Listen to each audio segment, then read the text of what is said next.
Weight loss start பண்ணும்போது நிறைய பேருக்கு ஒரு எக்ஸ்பெக்டேஷன் இருக்கு. 10 டேஸ்லேயே ரிசல்ட் தெரியணும், 1 வீக்ல சேஞ்ச் தெரிய ஆரம்பிக்கணும்னு. வெயிட் கெயின் பார்த்தீங்கன்னா ஓவர் நைட்லயா நடந்தது. அப்ப வெயிட் லாஸ் மட்டும் ஓவர் நைட்ல எப்படி நடக்கும்? ஹெர்பலைஃப் நியூட்ரிஷன் யூஸ் பண்ணும்போது ஃபர்ஸ்ட் வீக்ல கிரேவிங்ஸ் ரெடியூஸ் ஆகும், டைம் பாஸ் குறையும், உங்களுடைய எனர்ஜி லெவல் பெட்டரா ஃபீல் ஆகும். செகண்ட் ஸ்டேஜ்ல போர்ஷன் கண்ட்ரோல் ஈஸியா ஆகும், புரோட்டீன் செட் ஆகும், வெயிட்டிங் ஸ்கேல் ஸ்லோவா மூவ் ஆக ஆரம்பிக்கும். நீங்க புரிஞ்சுக்க வேண்டிய விஷயம் என்னன்னா, ஹெர்பலைஃப் மிராக்கல் ப்ராடக்ட்லாம் கிடையாது. இது பேலன்ஸ் நியூட்ரிஷன் சப்போர்ட் தான். டயட் வந்து உங்க பாடியை பட்னி போடுறது கிடையாது. பாடிக்கு தேவைப்படுற நியூட்ரிஷன் சப்போர்ட் பண்ணும்போது பாடி கோஆப்ரேட் பண்ண ஆரம்பிக்கும்.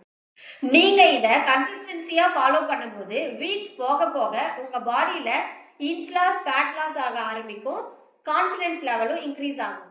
ஃபாஸ்ட் ரிசல்ட் தேடுறது ரொம்ப ஈஸி, ஆனா ஃபாஸ்ட் ரிசல்ட்டை மெயின்டைன் பண்றது ரொம்ப கஷ்டம். நீங்க ஸ்லோவா வெயிட் லாஸ் பண்ணும்போது தான் அது ஹெல்த்தியாகவும் ஸ்டாண்டர்டாகவும் இருக்கும். அதுதான் ரியல் சக்சஸும் கூட. நீங்க ஹெல்த்தியான முறையில இந்த ஹெர்பலைஃப் நியூட்ரிஷன் எடுத்து வெயிட் லாஸ் பண்ணணும்னு நினைச்சீங்கன்னா ஸ்கிரீன்ல தெரியுற நம்பருக்கு கால் பண்ணுங்க. தேங்க்யூ.